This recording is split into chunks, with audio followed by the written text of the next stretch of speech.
नाज़रीन, फलस्तीनी रेजिस्टेंस की जानिब से एक और घातक हमले की तफसीलात सामने आ रही है जिसमें 4 इजरायली फौजी मारे गए हैं।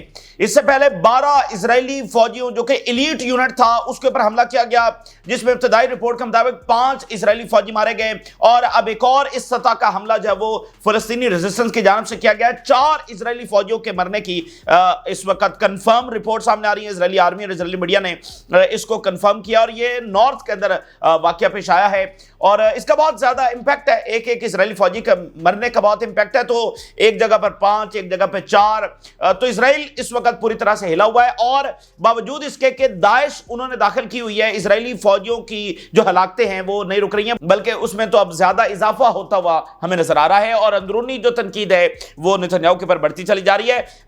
इंटरनेशनल एजेंसी जो एटॉमिक की है उसके सरबराह ने कहा है कि ईरान की न्यूक्लियर साइट्स को निशाना बनाना ऑलमोस्ट इम्पॉसिबल है क्योंकि वो इतना ज्यादा जेर जमीन गहराई के अंदर है। और फ्रांस के जो पोर्ट वर्कर्स हैं, जो यूनियंस हैं, उन्होंने इजराइल के लिए असलहा शिपिंग करने से इनकार किया। उसके बाद अब इटली से यह खबर सामने आ रही है, इटली के जो पोर्ट वर्कर्स हैं उन्होंने भी इनकार कर दिया कि वो किसी ऐसी शिपमेंट को लोड नहीं करेंगे जो असलहा इजराइल की तरफ जा रहा होगा। तो ये बड़ी डेवलपमेंट है। हार्वर्ड यूनिवर्सिटी ने ट्रंप के खिलाफ लॉ सूट फाइल कर दिया है और इसी दरमियान ट्रंप और इलोन मस्क का जो झगड़ा है वो एस्केलेट हो रहा है और एक तरफ ट्रंप इंतजामिया हिली हुई है, दूसरी तरफ अमेरिकी मार्केट हिली हुई है और तीसरी तरफ इलोन मस्क को भी बहुत ज्यादा नुकसान हो रहा है। ये दोनों शख्स जो है वो इनसे अमेरिकन भी तंग हैं और इलोन मस्क पहले तो उसका इमेज कुछ और था वर्ल्ड वाइड भी और अमेरिका के अंदर भी, लेकिन फिर जब से उसने नेतन्याहू को सपोर्ट किया और इधर गवर्नमेंट में आकर जो उसने पॉलिसीज बनाई तो अमेरिकन भी उसके खिलाफ हो गए। तो ये दोनों जो शख्स हैं पूरी दुनिया जो है वो इनसे नाला थी, अब ये दोनों आपस में लड़ रहे हैं, दोनों का आपस में नुकसान हो रहा है। उधर ट्रंप इंतजामिया हिली हुई है, इधर इलोन मस्क का जो है वो इकोनॉमिकली बहुत ज्यादा लॉस इस वक्त हो रहा है, तेजी के साथ उसके शेयर्स गिरते चले जा रहे हैं एंड बिलियंस ऑफ डॉलर्स का नुकसान जब वो इलोन मस्क को हो चुका है। और जो ट्रंप इंतजामिया है उसमें कुछ और लोग भी फारिग हो सकते हैं या फिर वो ट्रंप के खिलाफ भी खुलकर सामने आ सकते हैं क्योंकि बहुत सारे ऐसे लोग हैं इस इंतजामिया में जो लाए ही इलोन मस्क के हवाले से गए और जो इलोन मस्क ने यह बात की है ना कि जेडी वैंस को सदर बनना चाहिए, तो जेडी वैंस तो बहुत करीब है इलोन मस्क के और जेडी वैंस ने यह भी कहा था, नेटो को धमकी लगाई थी जब यूरोप के साथ इलोन मस्क का फड्डा शुरू हुआ तो उसने कहा था हम नेटो से निकल जाएंगे अगर इलोन मस्क के खिलाफ यूरोप ने कोई इकदाम उठाया। तो यहां तक मामला है। तो उसने कहा जेडी को जो है वो प्रेसिडेंट बनना चाहिए। तो कौन से लोग हैं वो इलोन मस्क के साथ राब्ते में हैं? अच्छा, वो जो इंतजामिया के लोग हैं अगर वो इलोन के खिलाफ जाएंगे खुलकर तो फिर इलोन उनके खिलाफ क्या लॉबिंग करेगा? यानी इलोन के पास पावर तो है, यानी ट्रंप की लड़ाई एक ऐसे शख्स के साथ हुई है जिसके पास पावर है जो इसके इमेज को डिस्ट्रॉय कर सकता है, इसकी इंतजामिया को जो है वो हिला के रख सकता है और वो एक्टिव लॉबिंग कर सकता है। पैसा उसके पास है और इसमें सब ज्यादा कैंपेन में इलोन मस्क ने पैसा लगाया ट्रंप की और बहुत सारे दीगर जो रिपब्लिकन्स हैं उनकी कैंपेन में इसने पैसा लगाया हुआ है। तो उसके पास तो बहुत सारी चाबियां हैं, कोई भी चाबी वो घुमा सकता है। और ट्रंप को जो अब तक का सबसे बड़ा नुकसान हुआ है वो एप्स्टीन के हवाले से हुआ है। जेफरी एप्स्टीन का जो स्कैंडल उसका खुल गया है, ये सबसे ज्यादा ट्रंप को नुकसान इस हवाले से अभी तक हुआ है। वो पुरानी ट्रंप की वीडियोस, चुके इसकी वीडियोस जेफरी के साथ तो मौजूद है, वीडियोस भी हैं, तस्वीर भी हैं। जेफरी इसकी पार्टी के अंदर आ रहा है, ये उसकी पार्टी में उसके जजीरे के ऊपर जा रहा है, तो वो पुरानी वीडियोस और तस्वीर और वो टॉप लेवल का इस वक्त डिस्कशन बना हुआ है अमेरिका में और वर्ल्ड वाइड। और उसमें जो ट्रंप की साख है वो पूरी तरह से वहां पर डैमेज हो रही है। तो इससे लड़ाई का बराह रास्त असर अमेरिका के एम्पायर के ऊपर भी है, अमेरिका की मौजूदा इंतजामिया वो किस डायरेक्शन में जाती है और मिडिल ईस्ट की जंग के साथ भी है और दुनिया के हवाले से जो फैसले हो रहे हैं उस हवाले से भी है। तो बहरहाल ये तमाम हेडलाइंस आपके सामने रखेंगे। ईद उल अजहा का पहला दिन और रिपोर्ट जो सामने आई है, पता नहीं इंसानियत अपने आप को कैसे जस्टिफाई करेगी और जब अगली जनरेशन आएगी और वो पढ़ेगी ये तारीख के इस तरह से गजा में हो रहा था तो वो इस जनरेशन से सवाल करेगी, कटहरे में खड़ा करेगी इस जनरेशन को, तो क्या जवाब देंगी? ये गवर्नमेंट्स क्या जवाब देंगी? ईद उल अजहा के रोज 40 फलस्तीनी शहीद हुए और ये नंबर इससे ज्यादा भी हो सकते हैं। 40 फलस्तीनी ईद उल अजहा के पहले रोज है वो गजा के अंदर शहीद हुए हैं। मलबे के सामने उन्होंने नमाज पढ़ी और लेकिन कुर्बानी नहीं कर सके, गजा के लोग कुर्बानी नहीं कर सके। शायद ये पूरे प्लेनेट के ऊपर ये एक ही ऐसा टुकड़ा होगा जहां पर मुस्लिम्स रहते हैं लेकिन वो कुर्बानी नहीं कर सके। Gaza marks the start of Eid with outdoor prayers in the rubble and food growing ever scarcer. नमाज उन्होंने मलबे के सामने पढ़ी लेकिन कुर्बानी नहीं कर सके हैं। बहुत ही अफसोस की बात है और इसको अल्फाज में बयान नहीं किया जा सकता। ये जो फलस्तीनियों के ऊपर जुल्म किया जा रहा है, ये दुनिया का ऑर्डर ऑलरेडी हिला चुका है और ये रेजा रेजा करके रख देगा। ये बात ज़हन में रखिए। और जो कौम ये जुल्म ढा रही है वो भी हिसाब किताब से नहीं बच पाएगी और उनके हवाले से तो फैसला मौजूद है और उसके मुताबिक इंप्लीमेंटेशन से कोई दुनिया की ताकत जब वो रोक नहीं सकती है। जब जब ये दुनिया में ऐसा जुल्म अजीम करेंगे उसका हिसाब किताब तो होना है। फ़लस्तीनी रेजिस्टेंस जो है, बावजूद इसके कि 20 महीने हो चुके हैं, बावजूद इसके कि मॉडर्न आर्मी है, बावजूद इसके कि उसने तमाम एग्रेशन किया है, जंग के उसूलों के मुताबिक कोई जंग नहीं लड़ी है, एड बंद करना ये इतनी बड़ी बात है कि हम इसको बयान ही नहीं कर सकते। यानी इतनी भयानक तरीन जंगें जिसने इतने गहरे जख्म दिए कि वो अभी तक भरे नहीं हैं। अफगानिस्तान की जंग, लिबिया की जंग, इराक की जंग, शाम की, लेबनान और यमन और सोमालिया, ये जख्म अभी तक भरे नहीं है। इतनी ये खौफनाक जंगें थी लेकिन कहीं पर भी ये नहीं हुआ कि एड रोक कर जो है वो उनको हराया जा रहा है। तो यहां पर गजा का छोटा सा इलाका, वहां पर एड इन्होंने रोकी हुई है, कोई इन्होंने कसर नहीं छोड़ी और दाइश को दाखिल कर दिया और नेतन्याहू इतरा रहा है उसके ऊपर, तकब्बुर कर रहा है। अब इसका नया बयान जारी हुआ, कहता है इसमें क्या मसला है। इजरायली सैटेलाइट्स को मुखातब करके कह रहा है कि देखो इससे तो हमें फायदा है कि हमारे फौजियों की जो हलाकतें हैं वो नहीं हो रही, तो इसमें क्या मसला है। दाइश के लोगों को अलल ऐलान दाखिल कर दिया गया गजा में और मिडिल ईस्ट ने अपने मुंह के ऊपर फिलहाल पट्टी लगाई हुई है। किसी मुल्क से अभी तक कंडेमनेशन सामने नहीं आई। तो फलस्तीनी रेजिस्टेंस इस सारे जबर के बावजूद अटैक्स कर रही है, ठीक है ना। तो ये एक एक हमला वो नहीं है जो एक जंग में एक दूसरे के ऊपर हमले होते रहते हैं, रशिया यूक्रेन पर कर रहा है, यूक्रेन रशिया पर कर रहा है, ये नहीं है। यहां तो बिल्कुल एक अलग किस्सा है। फलस्तीनी रेजिस्टेंस का अभी तक सर्वाइवल ही सबसे बड़ी उनकी फतह है। अभी फिर उन्होंने अटैक किया नॉर्थ गजा में, 4 इजरायली फौजी मारे गए जबालिया के अंदर, जहां पर जो बिल्कुल एक मलबे का ढेर है। जबालिया के अंदर उन्होंने अटैक किया। इससे पहले खान यूनस के अंदर हुआ, 12 इजरायली फौजी एलीट यूनिट, 5 वहां पर मारे गए, बिल्डिंग कोलैप्स हुई। यहां पर 4 इजरायली फौजी जो मारे गए। इजरायली आर्मी जो है वो मीडिया इसको कंफर्म कर रहा है और Israeli media, another difficult incident against the Israeli forces is currently taking place in Gaza strip. तो गजा के अंदर इस वक्त सूरत हाल नाज़रीन यह है कि लार्ज स्केल इजरायली जो जमीनी अग्रेशन है वो जारी है। आपको याद है कि इन्होंने अपनी सारी स्टैंडिंग आर्मी दाखिल कर दी थी, उसके बाद रिजर्व आर्मी को मोबिलाइज किया। तो वो सारी आर्मी जो दाखिल की वो किधर गई? नहीं, वो अंदर गजा की क्या कर रही है। तो बिला वजह तो गजा के अंदर उनको दाखिल नहीं किया जाएगा, उनको एग्जॉस्ट नहीं किया जाएगा और अंदर रहना कोई आसान भी नहीं होता, किसी भी वक्त हमला हो सकता है। तो वो अंदर अगर है तो वो जमीनी ऑपरेशन कर रही है। तो मीडिया से इस वक्त जब वो दूर रखा हुआ है, यानी मीडिया पर अभी कोई ऐसी डिटेल्स नहीं आ रही कि अच्छा गजा में क्या हो रहा है, लेकिन वहां पर एक फुल स्केल एग्रेशन जब वो जारी है जिसमें गजा पर कब्जा करने की मुकम्मल कोशिश इस वक्त की जा रही है, ठीक है ना। मीडिया से इस वक्त दूर रखा हुआ है कि वो फौज दाखिल हुई थी, पता नहीं क्या हुआ, पता नहीं इजराइल रुका हुआ, नहीं, वो अपना पूरा जोर इस वक्त लगा रहा है। अच्छा, जो गजा में वो फाउंडेशन इन्होंने बनाई थी जिसके जरिए इन्होंने फलस्तीनियों के ऊपर बरह रास्त गोलियां चलाई, वो फाउंडेशन बंद हो गई है।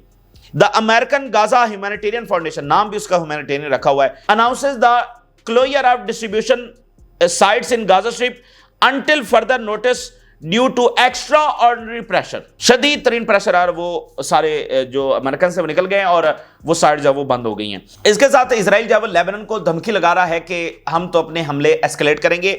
Israel threatens to intensify strikes on Lebanon if Hezbollah not disarmed.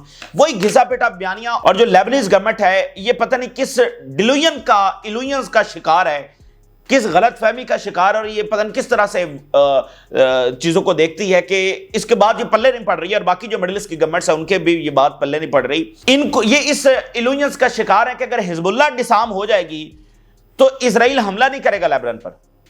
और मिसाल ये देते हैं जॉर्डन और इजिप्ट की कि देखो वहां पर जैसे अमन कायम हो गया तो यहां पर भी अमन कायम हो सकता है। हिजबुल्लाह जो वो असल में रुकावट है, ये इल्यूजन्स का शिकार है। अभी जो सीरिया की गवर्नमेंट आई थी उसने तो अभी तक एक फायर भी नहीं किया, तो शाम की गवर्नमेंट के खिलाफ ये क्या कर चुके हैं, उनकी जमीनों के ऊपर कब्जा कर चुके हैं। और हिजबुल्लाह तो पैदा ही तब हुई जब लेबनान के ऊपर कब्जा हो चुका था, तो हिजबुल्लाह ने आकर आजादी दिलवाई है लेबनान को। तो ये इल्यूजन्स है, यानी वो इजराइल जो गजा में किसी ज़ाब्ते रसूल को नहीं मानता और अभी आप देखिए हिजबुल्लाह ने तो एक रॉकेट भी इसराइल के ऊपर फायर नहीं किया पिछले कई महीनों से, लेकिन इसराइल ने एक दिन भी बमबारी नहीं रोकी। तो ये उल्टा हिजबुल्लाह को कसूरवार ठहरा रहे हैं जिन्होंने इतनी कुर्बानियां दी हैं और लेबनान का डिफेंस कर रहे हैं कई दहाइयों से। और एक तरह से जो उन्होंने जंग लड़ी है वो तो तारीख में लिखी जाएगी, लेकिन ये लेबनीज गवर्नमेंट की सबसे डिलूजनल पॉलिसी है, इसलिए इसके ऊपर अमल दरामद नहीं होगा। हिजबुल्लाह कभी अपने हथियार नहीं डालेगी और इसराइल को तो जवाब चाहिए। वो शाम में और जवाब के साथ हमला करता है, लेबनान में और करता है, यमन में और जवाब है उसके पास, गजा में और जवाब है, वेस्ट बैंक में देखिए, वेस्ट बैंक में तो कोई हमास नहीं है, वहां पर जो ये कर रहे हैं उसका क्या जवाब है। तो ये डिलूजन्स है। मिडिल ईस्ट की गवर्नमेंट जितनी जल्दी इन डिलूजन से निकले उतना अच्छा है। इसके साथ एक और बड़ी डेवलपमेंट है और वो ये है कि सेंटकॉम का जो कमांडर है वो ट्रंप ने बदल दिया है। Associated Press, Trump names nominees to take over command in Middle East and Africa. ये इंपॉर्टेंट आप कह लें कि तकर्री हुई है। सेंटकॉम का कमांडर जो है वो ट्रंप की जानिब से बदल दिया गया है। और अल शरा जो है इसने पहला दौरा किया है सदरन सीरिया का, दारा के इलाके का, जहां पर मुजाहरे हो रहे हैं, जहां पर इजराइल बमबारी करता है, जहां के लोग दमिश्क को पुकार रहे हैं कि आएं और वो इजराइल का सामना करें, नहीं तो हम खुद सामना करेंगे। तो यहां सदरन सीरिया का अल शरा ने दौरा किया है। ईरान की जो न्यूक्लियर साइट्स हैं जिस पर खतरा बहुत ज्यादा है कि हमला हो सकता है, और उसके हवाले से जो इंटरनेशनल एटॉमिक एनर्जी का इदारा है उसने कहा, उसके सरबराह ने कहा है कि इस पर हमला करना ऑलमोस्ट नामुमकिन है। Financial time, Iran's most sensitive sites are located half a mile underground and access to them is difficult। 500 metre कम से कम वो नीचे हैं। जो गजा में रेजिस्टेंस की सुरंगें हैं वो शायद कुछ 100 मीटर या 150 मीटर इतनी है और वो 500 मीटर हैं। तो इनके पास अभी कोई ऐसा बंकर बस्टर बॉम्ब नहीं है जो इतना गहराई में जाकर अटैक कर सके। तो इसलिए जब भी ये अटैक करेंगे उसमें खदशात बहुत ज्यादा है कि ये न्यूक्लियर इस्तेमाल करेंगे। जो कन्वेंशनल बंकर बस्टर बॉम्ब है वो इतनी गहराई में नहीं जा सकता है, वो 500 मीटर नीचे हैं। तो ये न्यूक्लियर इस्तेमाल कर सकते हैं, या फिर ये इस तरह का भी तरीका इस्तेमाल कर सकते हैं जैसे हसन नसरुल्लाह को निशाना बनाने के लिए इस्तेमाल किया गया था कि 85 बॉम्ब जब वहां पर गिराए गए थे, तो हो सकता है 200 से 300 बॉम्ब जो हैं बंकर बस्टर वो एक ही जगह के ऊपर बार बार जब अटैक किए जाएं। लेकिन वो ये तलाश कैसे करेंगे, जो एंट्रेंस है वो तो कहीं और है और असल काम कहीं और हो रहा होगा, तो इनको एग्जैक्टली कौन सा उस लोकेशन का पता है। बहरहाल वो हमला तो अपने आप में एक जंग का ऐलान होगा और टकर कार्लसन का बयान हमने पिछली वीडियो में आपके सामने रखा है। अच्छा, इसी दरमियान अब यूरोप के अंदर क्या हो रहा है? यूरोप के अंदर ये हो रहा है कि एक तरफ वेस्टर्न गवर्नमेंट्स है जिनकी कोई हमदर्दी नहीं है फलस्तीन के साथ, जिनका कोई ताल्लुक नहीं है ह्यूमन राइट्स से, जिनका इस पूरा इरादा है कि वो ग्रेटर इजराइल बनाना चाहते हैं, उनको कोई दिलचस्पी नहीं है फलस्तीनी रियासत से। लेकिन अब पब्लिक प्रेशर इतना ज्यादा है और अगर जंग एस्केलेट करती है तो उससे जो रेफ्यूजीज का तूफान आएगा वो यूरोप अफोर्ड नहीं कर सकता। इकोनॉमिक बहुत सारे चैलेंजेस हैं, तो इसलिए अब उनकी मजबूरी बन रही है।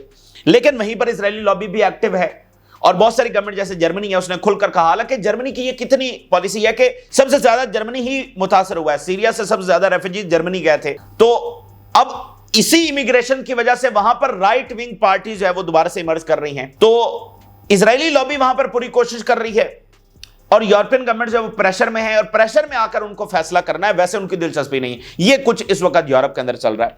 तो कुछ डेवलपमेंट्स मैं आपके सामने रखता हूं। पहले तो आप देखिए जो हार्वर्ड से खबर आ रही है, अमेरिका से पहले एक खबर आपके सामने रख देते हैं। हार्वर्ड ने लॉ सूट जो वो फाइल कर दिया है, जो ट्रंप ने बैन लगाया है फॉरेन स्टूडेंट्स के ऊपर। हार्वर्ड चल नहीं सकता है ना, बाकी भी इदारे चल नहीं सकते क्योंकि जो इंटरनेशनल स्टूडेंट्स हैं वही तो असल खर्चे बर्दाश्त करते हैं। और फिर पूरी दुनिया से जो ज़हीन तरीन लोग हैं वो अमेरिकन यूनिवर्सिटीज़ में आते हैं और अपना किरदार अदा करते हैं। जो अमेरिका की 10 बड़ी कंपनीज हैं उसमें से 5 कंपनीज जो हैं वो बाहर से आए हुए लोगों ने बनाई हैं।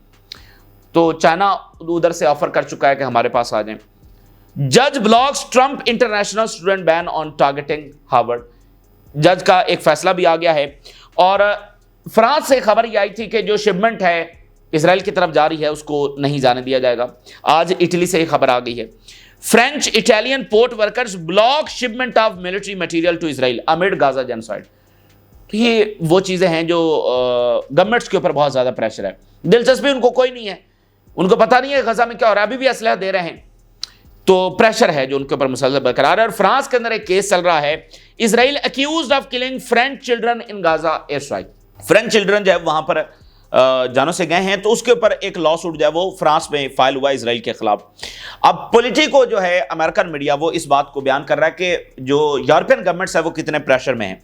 There is a shift in perspective regarding the European union's response to what is happening in Gaza. यानी एक पूरा जो पर्सपेक्टिव है उसका शिफ्ट आ रहा है यूरोपियन गवर्नमेंट्स में। Pressure on the European Commission to submit proposal to downgrade relations if Israel's violations are proven. जो यूरोपीय यूनियन की प्रेसिडेंट है, यानी जो यूरोपीय यूनियन कमीशन है, उसके ऊपर भी प्रेशर है कि वो अब फैसला करे और जो एग्रीमेंट है उसको कैंसिल किया जाए, और गवर्नमेंट्स के ऊपर भी प्रेशर है कि वो मुख्तलिफ जो है फैसले करें। और दूसरी तरफ जो हम बात कर रहे थे कि इजरायली लॉबी अपना पूरा खेल खेल रही है और प्रेशराइज कर रही है। जैसे जर्मन गवर्नमेंट है, वहां पर एक डिबेट शुरू हुई कि असला रोकना चाहिए, तो इजरायली लॉबी हरकत में आई। इजरायली फॉरेन मिनिस्टर भी वहां पर गया और जर्मनी ने कहा कि नहीं, हम असला जारी रखेंगे। हालांकि जर्मन चांसलर ने खुद कहा कि इजराइल हैज गॉन टू फार और अब बहुत मुश्किल है और इजराइल अनएक्सेप्टेबल। लेकिन बहरहाल, और जर्मनी के फॉरेन मिनिस्टर भी बयान दे रहे थे कि अनएक्सेप्टेबल है ये सारा, उसने कहा, लेकिन अब वो बिल्कुल बदल गया। तो इजरायली लॉबी एक्टिव है। अब नेदरलैंड की गवर्नमेंट गिरी है। अब वैसे तो वो एक आम सा वाकया था कि जैसे गवर्नमेंट्स गिर जाती हैं, लेकिन अब आप देखिए वहां पर इजराइल और गजा जंग का क्या उसमें मामला है बराह रास्त। वहां पर जो फार राइट एक पार्टी है, उसका जो सरबराह है, उसने सपोर्ट खत्म कर दी, तो वो गवर्नमेंट कोलैप्स हो गई, क्योंकि एक इत्तेहादी गवर्नमेंट थी।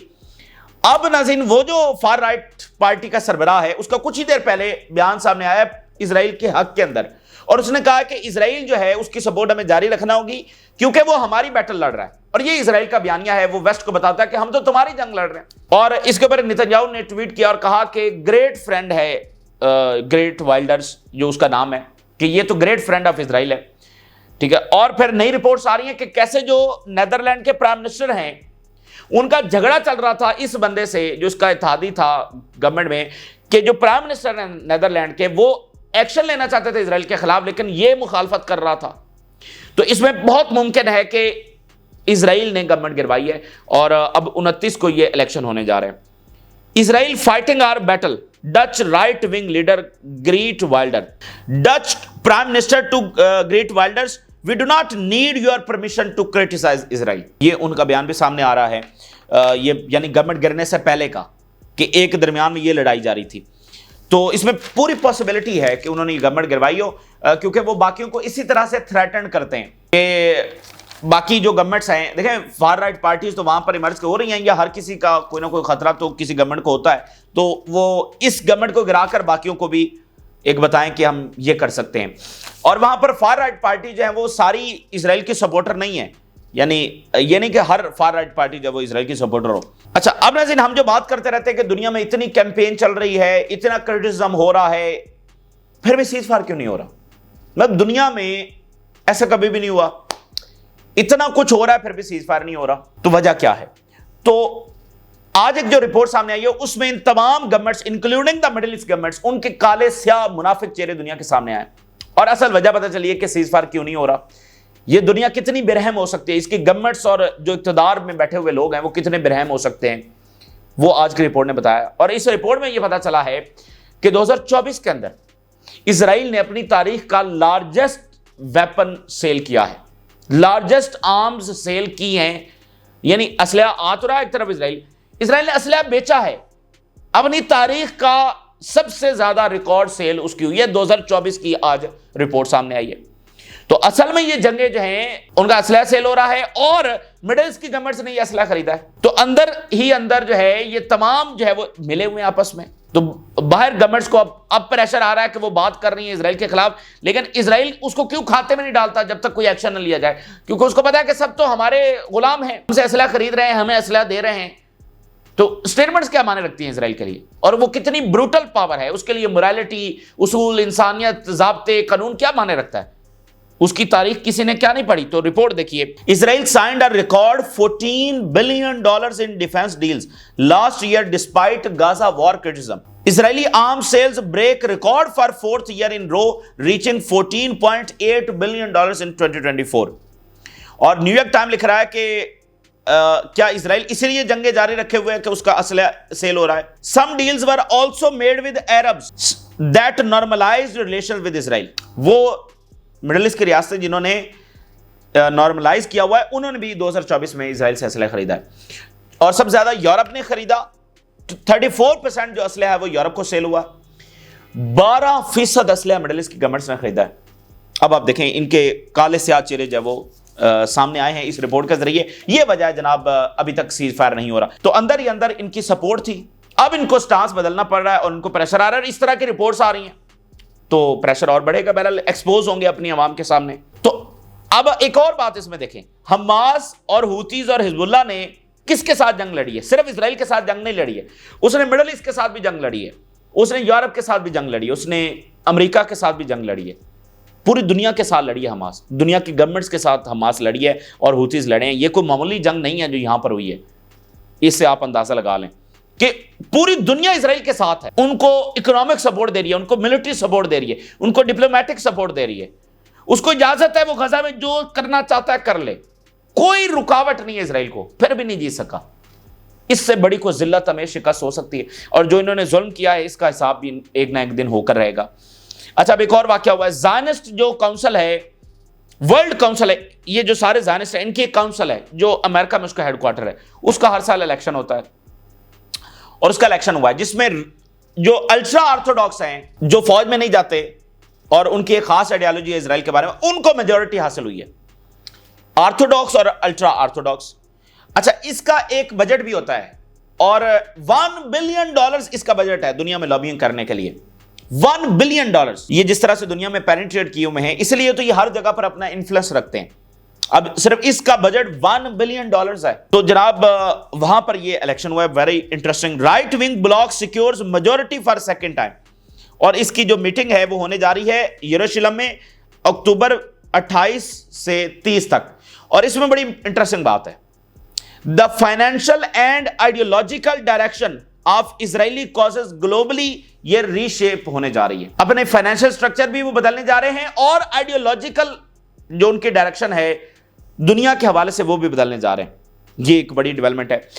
अब नाज़रीन बात यह कि इलोन मस्क और ट्रंप का फड्डा जारी है और वो बढ़ रहा है। इलोन मस्क के billions and billions of dollars गए और ट्रंप को सबसे बड़ा धचका, उसका इमेज डिस्ट्रॉय हो रहा है और जेफरी एप्स्टीन हर तरफ उसकी वीडियोस और मामला चल रहे हैं और सबसे बड़ा कैरेक्टर जो है ना हिट हुआ है ट्रंप का। ट्रंप तो सबसे ज्यादा, वो तो तस्वीर भी अपनी अभी उसने पोर्ट्रेट फिर चेंज करवाया कि वो पोर्ट्रेट उसको पसंद नहीं आया, हालांकि कभी ऐसे अमेरिकी सदर को करता नहीं है। आने के बाद उसने एक लगवाया, उसको दोबारा चेंज करवा दिया तमाम ऑफिस के अंदर। तो ट्रंप तो अपने इमेज के हवाले से देखा, उसकी कोई कॉम्पिटेंस तो है नहीं, उसने कुछ किया तो है नहीं, उसका बस यही है बातें करना, हेडलाइंस क्रिएट करना, मीडिया पर रौला डाल के रखना, ठीक, बस यही है उसका, और अपना इमेज बताना कि मैं रियल डील मेकर हूं और मैं, मेरा मजबूत कैरेक्टर और मैं ताकतवर और मैं बहादुर। और वो हर बात करेगा कि ये for the very first time in history of America हो रहा है, हमने सब ज्यादा मुनाफा कमा लिया, हमने सब ज्यादा ये कर दिया, ये पहले अमेरिका हिस्ट्री में नहीं हुआ। तो ये उसका एक इमेज है, तो वो इमेज डिस्ट्रॉय हो रहा है और वो कैरेक्टर डिस्ट्रॉय हो रहा है। अब मैं आपके सामने हेडलाइंस रखता हूं, Musk and Trump breakup puts $22 billion of SpaceX contracts at risk। अब चूंकि ट्रंप ने धमकी लगाई है कि गवर्नमेंट कॉन्ट्रैक्ट्स जो है वो खत्म हो जाएंगे, तो $22 बिलियन की जो डील है, अब देखना SpaceX का एक किरदार भी है, तो ये अमेरिकन एम्पायर के लिए धचका है। देखें, टेस्ला अमेरिका की कंपनी है और जो अमेरिकी इंतजामिया है वो हेल्प करती है अपनी कंपनीज को बाला तर रखने के लिए। आपको याद है वो CIA की रिपोर्ट हमने आपके सामने रखी थी जिसमें CIA ने कहा था कि अब वो चाइना को फोकस करते हुए ऑपरेशंस करेगी और अमेरिकी कंपनीज की हेजेमनी को बरकरार रखने में किरदार अदा करेगी। और उसमें किरदार तो पहले भी अदा करती है, लेकिन इन फोकस विद चाइना। तो ये कंपनीज जो खड़ी हो गई है ना, ये नजर आता है कि अच्छा ये इलोन मस्क ने खड़ी, नहीं, उसमें पीछे गवर्नमेंट का किरदार होता है। तो अब वो कंपनी भी नुकसान में जा रही है। Trump Musk fall out, the split has rattled US politics and markets भी हिल गई हैं और अमेरिकी सियासत भी हिल गई है। Power, parties and scandals, Trump's ties to Epstein, the Telegraph। अब वो हर तरफ ये छप रहा है। Trump Musk split could leave Tesla politically homeless। 7 Republicans stuck in the middle of the Trump Musk divorce। अब JD Vance उसमें सबसे टॉप ऑफ द लिस्ट है और बाकी रिपब्लिकन्स हैं और स्पीकर भी है कांग्रेस का, जो ये नेतन्याहू को जिसने स्पीच करवाई थी। तो अब वो 7 जो टॉप लेवल के, जिसमें स्टीफन मिलर भी हैं, व्हाइट हाउस के अहम तरीन ऑफिशियल, तो 7 जो टॉप लेवल के ऑफिशियल हैं वो इस डाइवोर्स में फंस गए हैं कि उन्होंने जाना किसका, वो इलोन मस्क के खिलाफ भी खुलकर नहीं जा सकते। अगर नहीं जाएंगे तो फिर ट्रंप तो उनसे वफादारी तलब करेगा, तो इलोन के खिलाफ जाएंगे तो फिर इलोन तो इलोन है वो ताकतवर तरीन शख्स है और इनको लेकर आया। तो ये अजीब सा मामला हो गया। मतलब इंतजामिया में लोग आते हैं जाते हैं, लेकिन ये मामला बिल्कुल मुख्तलिफ है कि जो बंदे पीछे हैं उनको इलोन ही लेकर आया और उसके पास ट्विटर है, उसके पास पैसा है और वो कैंपेन और सारा लॉबिंग वो कर सकता है। Trump and Musk breakup and Washington holds its breath. सब सांस रोककर बैठे हुए हैं, सब चुप करके सख्ता तारी है, कोई कुछ बोल नहीं रहा, ना इलोन के हक में ना ट्रंप के खिलाफ, चुप कर, होल्ड इट्स ब्रीथ, चुप करके साइलेंस। अब वो इलोन मस्क ट्वीट्स कर रहा है जेफरी एप्स्टीन के साथ डोनाल्ड ट्रंप की पुरानी वीडियोस, मीडिया रिपोर्ट्स, वो ट्वीट करता चला जा रहा है। Russia responds to Trump Musk feud with jokes and jibes and job offers. ये रशिया का जवाब है। और रशिया और चाइना इस वक्त खूब, और नॉर्थ कोरिया इस वक्त खूब इसका मजा ले रहे हैं कि अच्छा ठीक है, Musk has lost his mind and I am not interested in talking to him right now. Elon Musk पागल हो चुका है, वो अपना ज़हनी तवाज़ुन खो बैठा है। ट्रंप का ताज़ा तरीन बयान। Tesla markets value records its largest single day drop following the dispute between Trump and Musk. एक दिन में सबसे तारीख का सबसे बड़ा लॉस है वो टेस्ला को उठाना पड़ा है। तो ये जनाब यहाँ की सूरत हाल है। ताज़ा तरीन अपडेट्स, पूरी पिक्चर हमने आपके सामने रखी कि क्या हो रहा है और क्या हो सकता है। तो आपने राज रगा करें। इजाज़त दीजिए, अल्लाह हाफिज़।